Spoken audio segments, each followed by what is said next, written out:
میں نے کچھ عرصہ پہلے ایک پوسٹ لگائی تھی کہ نوجوانوں کو پولیٹکس میں آنا پڑے گا، اور اس کا جو ریئیکشن تھا وہ یہ تھا کہ سر پولیٹکس تو گٹر ہے، پولیٹکس میں آنے کے لیے پیسہ چاہیے، پولیٹکس میں آنے کے لیے آپ کو گندا ہونا پڑتا ہے، اور پولیٹکس بہت گندا کھیل ہے۔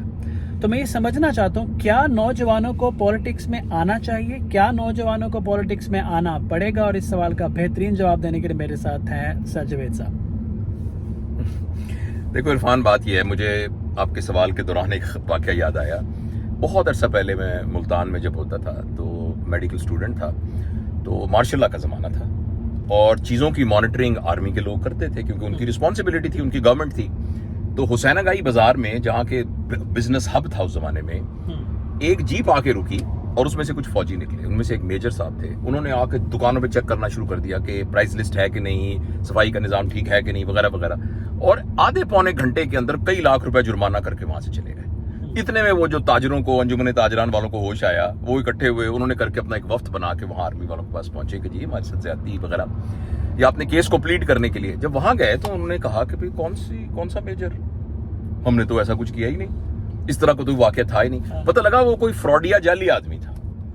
اب یہ سن کے اگر کوئی یہ کہے کہ میجر بننا بہت بری بات ہے، تو اس کا جواب یہ ہے کہ میجر بننا بری بات نہیں ہے، جعلی میجر بننا بہت بری بات ہے۔ تو آپ نے کہا پولیٹکس کو آنا چاہیے، جو ہمارے ملک میں پولیٹکس ہو رہی ہے، پولیٹکس ہے ہی نہیں، کہ جعلی پولیٹکس ہے، یہ ایک بزنس ہے، یہ ایک انفرادی فائدوں کے لیے ایک بزنس۔ اس کی سمپل مثال یہ ہے، کوئی ایک ایم پی یہ بتا دیں کہ وہ مڈل کلاس سے آیا تھا یا لوور مڈل کلاس سے آیا تھا، اور ایم پی اے بننے کے بعد اب اس کا سٹیٹس کیا ہو گیا ہے، کیا اب وہ ایلیٹ میں شامل ہو گیا کہ نہیں ہو گیا؟ تو it's a very profitable business in Pakistan, thriving on the ignorance of the common people.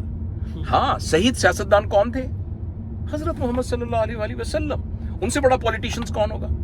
جب آ کے مدینہ میں جو انہوں نے پولیٹیکل سسٹم بنایا، کیسے یہودیوں کے ساتھ انہوں نے معاہدے کیے، کیسے انہوں نے صلح حدیبیہ میں کمیونیکیشن کیسے کی، اگینسٹ دی آڈ صلح حدیبیہ ہوئی۔ حضرت عمر رضی اللہ تعالیٰ عنہ جیسے اسٹرانگ آدمی بھی یہ کہنے لگ گئے، جو کہ لیڈرشپ کے آئیکن ہیں، کہ یہ ہم کیوں اس طرح کی شرمندگی والی وہ کر رہے ہیں۔ لیکن نبی کریم صلی اللہ علیہ وسلم کی وزڈم میں جو اللہ نے ان کو دی تھی، اس میں پتہ لگا کہ یہ اتنا بڑا لینڈ مارک تھا، حالانکہ بظاہر دیکھنے میں لگتا تھا کہ وہ نیگوسیشن لو ٹرم پہ ہوئی ہے۔ تو اس لیے نوجوانوں کا دیکھیں، الیکشن میں M P A M N A کے طور پر کھڑا ہونا، میں صرف اس کو پولیٹیشنز نہیں کہتا، میں پولیٹکس یہ کہتا ہوں کہ میری اور آپ کی انڈرسٹینڈنگ میں ایک ریالٹی اور سچ ہونا چاہیے۔ پاکستان جب سے بنا ہے، دیکھو بات یہ ہے، یہ بات ہم چاہے مانیں یا نہ مانیں، پاکستان کے اندر بنیادی طور پر جو انڈرسٹینڈنگ میں جو چیز پرویل کرتی ہے اس کا نام ہے جھوٹ۔ اور ہم بعض اوقات جھوٹ بول رہے ہوتے ہیں، سننے والا کو پتا ہوتا ہے یہ جھوٹ ہے، سب لوگ سمجھ رہے ہوتے ہیں جھوٹ ہوتے ہیں، لیکن کوئی اس کو جھوٹ کہہ نہیں رہا۔ جھوٹ نارمل ہو گیا نا ہماری، مطلب جھوٹ بولنا ایک ایکسیپٹیبل چیز۔ دیکھو نا، تقریر کرنے والا جھوٹ بولی جا رہا ہے، سننے والے اس کو چپ کر کے سنی جا رہے ہیں، اس کو بھی پتا ہے میں جھوٹ بول رہا ہوں، سننے والا بھی جھوٹ۔ تو جب تک ہم اس جھوٹ کے رٹ سے نہیں نکلیں گے نا، تو ہمارا نوجوان ہی تو ہماری امید ہے۔ یہ جو یوتھ ہے نا، میں کہتا ہوں پاکستان نے کھڑا ہونا ہے، پاکستان نے انشاءاللہ روزیز نکلنا ہے، چاہے دیکھنے میں حالات جتنے بھی خراب ہیں، اور اس کی وجہ یہ ہے کہ یوتھ سے ہم غیر مطمئن نہیں ہیں۔ ابھی جو ایک سوال آئے گا نا، جو آپ کے اس کاؤنٹر کوسچن جو میں ایکسپیکٹ کر رہا ہوں، کہ لوگوں کے مائنڈ میں ہے کہ جی سیاست میں آنے کا مطلب ہے کہ جیسے ابھی آپ نے کہا ایم پی اے بننا یا گورنمنٹ میں آنا یا پاور میں آنا، اور یہ کرنے کے لیے آج کے دور میں موجودہ حالات میں یہ ممکن ہی نہیں ہے کہ اگر آپ کرپشن نہ کریں، کمپرومائزز نہ کریں، اور آپ اوپر آ سکتے ہیں۔ تو یہاں پہ نوجوانوں کو کیا فیصلہ؟ دیکھو بیٹا، بات یہ ہے، ایک ہے ٹاپ ٹو باٹم اپروچ، کہ مجھے ملک کا وزیر اعظم بلاؤ، پھر میں ایسی کی تیسی ساروں کو ٹھیک کرتا ہوں۔ یہ سارے تجربات ہمارے ملک میں ناکام ہوئے ہیں ابھی تک، ٹھیک ہے، یہ سارے تجربات ناکام ہوئے ہیں۔ ایک ہے باٹم ٹو ٹاپ اپروچ۔ بھائی میری ایک گلی ہے نا، دنیا میں ایسے بہت سے لوگ، بہاول پور میں ایک لڑکی کو جانتا ہوں، اور وہ بلکہ میں نام بھی بتا دیتا ہوں، اس کا نام زرغونہ ہے، جو کہ وارلڈ سٹی لاہور کے اندر ملازم تھی، اب اس کو اسائن کیا ہے بہاول پور کے اندر وارلڈ سٹی کا کرنا۔ She is a graphic designer and architect. اچھا، وہ میرے ایک دوست ہیں، بڑے بڑے شاعر ہیں، ان کی وہ بیٹی ہے، اور جب میں پرنسپل تھا قائد اعظم میڈیکل کالج میں، تو she was my subordinate, working my team میں تھی گرافک ڈیزائن میں۔ اس نے آئی ہے کام اپنے، لیکن اس نے اپنی گلی میں اپنے محلے کے لوگوں سے تھوڑے سے پیسے لیے، خود ڈالے، اور چیما ٹاؤن کی ایک گلی کو اس نے ایسے بنا دیا ہے کہ جیسے وہ اولڈ اسپین کی کوئی گلی ہو. گھروں کے باہر بلب لٹک رہے ہیں, گھروں کے بعد پھول لٹک رہے ہیں, صفائی کے نظام کو ایک گلی ایسی آپ بہاولپور میں جا کے دیکھ لیں, وہ اس نے بنا دی ہے. تو پالیٹکس کا مطلب یہ نہیں ہے. پالیٹکس کا مطلب ہے کہ آپ لوگوں کی ویلفیئر کے لیے لوگوں کو کیسے کنیکٹ کر سکتے ہیں, آرگنائز کر سکتے ہیں. پہلا سٹیپ کیا کرنا ہے نوجوانوں نے؟ آپ آئی ٹی انجینئر ہیں, آئی ٹی انجینئر رہیے. آپ ڈاکٹر ہیں, آپ ڈاکٹر رہیے. جو کچھ کرتے ہیں آپ کرتے رہیے, لیکن ساتھ ملک کے حالات کے بارے میں ایک ریئلسٹک آپ انڈرسٹینڈنگ ڈیولپ کریں. اور اب وہ باتیں جو چھپ چھپ کے کرنی تھی, آپ کو پتا ہونا چاہیے جب پاکستان کریٹ ہوا ہے اس کے پیچھے کیا فیکٹرز تھے. جب پاکستان میں قائد اعظم اس دنیا سے گئے ہیں, لیاقت علی خان کو گولی لگی ہے, اس کے بعد یہاں کی پالیٹکس کو کس نے شیڈو کیا ہے, کس نے اوور شیڈو کیا ہے, انٹرنیشنل انفلوئنسز یہاں کیا کیا ہوئے ہیں, حکومتیں کس طریقے سے تبدیل ہوتی رہی ہیں, اس کے اندر جو پاور کا بیلنس خراب ہوا ہے وہ کیا ہے. اور میں آپ کو ایک بات بتاتا ہوں, دیکھیں میں بالکل فرینک بات کرتا ہوں بغیر کسی اس کے. جو پاکستان کی فوج ہے, پاکستان کی فوج میں جو لوگ ہیں وہ کون ہیں؟ کوئی چودھری غلام رسول کا بیٹا ہے, کوئی محمد اقبال کا بیٹا ہے, کوئی خالد کا بیٹا ہے جی, وہ یہاں کے ہیں, کوئی گاؤں میں سے نکل کے آیا ہے, کوئی شہر کا پہلے کسی امیر بابا, اوپر سے جنرل سے لے کر یہ کون لوگ ہیں؟ یہ ٹھیک ہے کہ آدمی بعض اوقات چیزوں کی انڈرسٹینڈنگ میں نہیں ہوتا, لیکن انہی کے اندر سے تو ہم نے خیر نکالنی ہے. پاکستان کے جو پولیٹیشینز ہیں کون ہیں؟ یہ صرف پاکستانی ہے نا. اسی طریقے سے ہمارے بیوروکریٹس کون ہیں؟ سارے پاکستانی ہیں نا. ان سب کو کچھ عرصے کے لیے یہ بھول گیا ہے کہ یہ کشتی جس میں ہم سفر کر رہے ہیں, اگر یہ کشتی مضبوط نہیں ہوگی تو منزل پہ کیسے لگیں گے. یہ بات ہم نے پیار سے سمجھانی ہے. اور ان ساروں کو کس نے ریپلیس کرنا ہے؟ کل کا جو کمشنر ہوگا لاہور کا, وہ کون ہوگا؟ وہ وہی ہوگا وہ لڑکا جو میٹرک میں پڑھ رہا ہے, جو او لیول کر رہا ہے. کل کا چیف سپریم کورٹ کا جج کون ہوگا؟ تو ہم نے اپنی یوتھ کو یہ بتانا ہے کہ آپ نے کلیئر انڈرسٹینڈنگ پورے معاشرے کی سمجھنی ہے, یہاں کی ڈائنامکس کی سمجھنی ہے. اس کے بعد جب آپ ایک دفتر میں سیکشن افسر لگیں گے تو آپ نے ساری انڈرسٹینڈنگ کو ذہن میں رکھتے ہوئے یہ نہیں کہنا کہ اس فائل کے مجھے 2000 روپیہ دو گے تو میں فائل کو اوپر لے کے جاؤں. آپ جب بیوروکریٹس بنیں گے تو آپ یہ کریں گے, آپ جج کریں گے تو یہ کریں گے. یہ انڈرسٹینڈنگ بھائی تمام بچے جو نوجوان میرے سن رہے ہیں, مہربانی کر کے تاریخ پاکستان کو ایک ریئلسٹک سٹانس میں پڑھیں.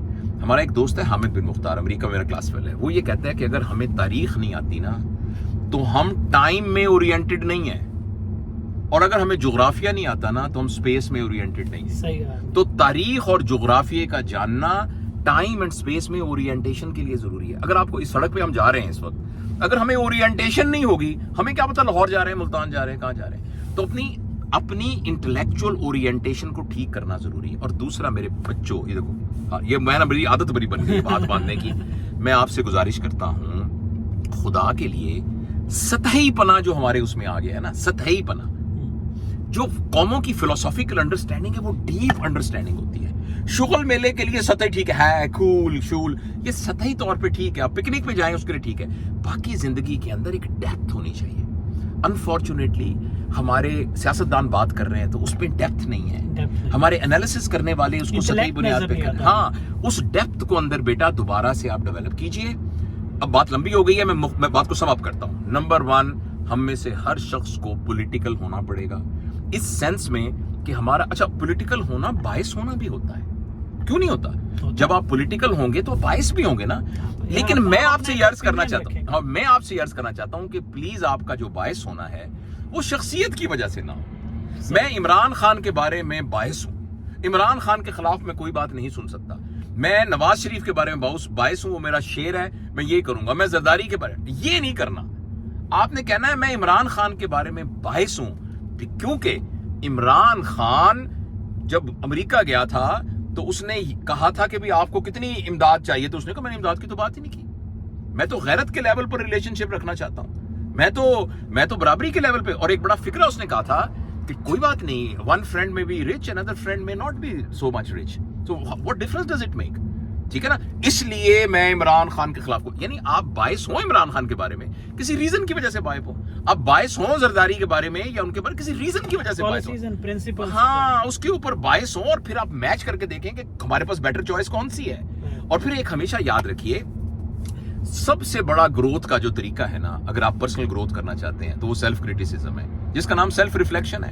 اور سب سے زیادہ معاشرے کی گروتھ کا طریقہ معاشرے میں کرٹیسزم کو برداشت کرنے کا کی ٹالرنس ہے اس کو، یعنی اس کی ہمت ہے. اور دوسری بات یہ ہے کہ لیکن کرٹیسائز کرنے کا طریقہ بھی ہمیں آنا چاہیے. کرٹیسائز کرنا کریکٹر اسیسینیشن نہیں ہوتی، کرٹیسائز کرنا کسی کو بے عزت کرنا نہیں ہوتا، کرٹیسائز کرنا پوائنٹ سکورنگ نہیں ہوتی. کرٹیسائز کرنا جو ہے اپنی رائے کو ادب کے ساتھ دوسروں کے سامنے پیش کرنے کی طریقہ.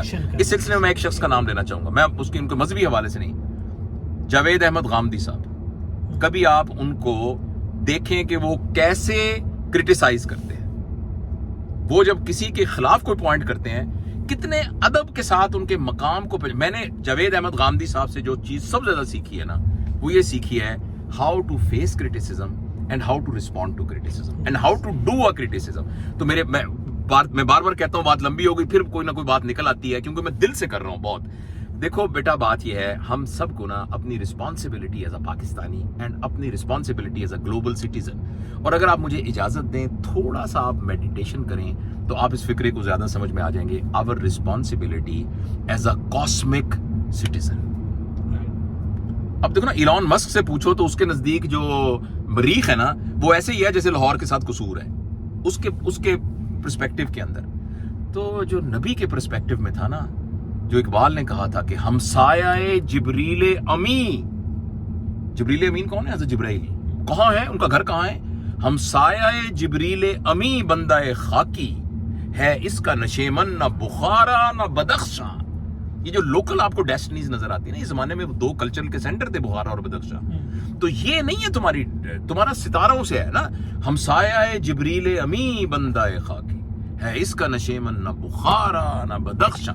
یہ مطلب ہے، یہ جو بات کی گئی ہے، اب پلیز اپنے آپ کو ایک محلے کا سٹیزن سمجھنے کی بجائے، پاکستان کا شہری سمجھنے کی بجائے، گلوبل سٹیزن سمجھنے کی بجائے کاسمک لیول پر اپنے آپ کو پرسیو کریں. اور یہ مہربانی کر کے فلاسافیکلی اس کو سمجھ. بہرحال یہ باتیں پھر کرتے رہیں گے، یہ بات انکمپلیٹ ہے، مگر I hope I have conveyed the message.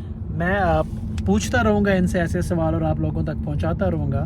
لیکن ایک بات جو سمجھ میں آئی کہ پولیٹکس بری نہیں ہے، اور پولیٹکس میں جانے کا مطلب صرف پاور میں آنا نہیں ہے. آپ انجینئر ہیں، آپ ڈاکٹر ہیں، آپ ایگریکلچر میں، آپ جس بھی فیلڈ میں، آپ اپنی فیلڈ میں رہتے ہوئے اس ملک کی خدمت کر سکتے ہیں. بس آپ کو پاکستان کے ڈائنامکس کو سمجھنا ہے اور اپنی ایک رائے رکھنی ہے، اور وہ رائے ادب کے ساتھ آگے پیش کرنی ہے. یہ بھی پولیٹکس میں آتا ہے. تو جب میں بات کرتا ہوں کہ پاکستان کو مستقبل کے لیڈرز کی ضرورت ہے، آپ کو سڑکوں کی آنے کی بجائے آپ کو پولیٹکس میں آنا چاہیے، تو اس کا مطلب یہ ہوتا ہے. Thank you.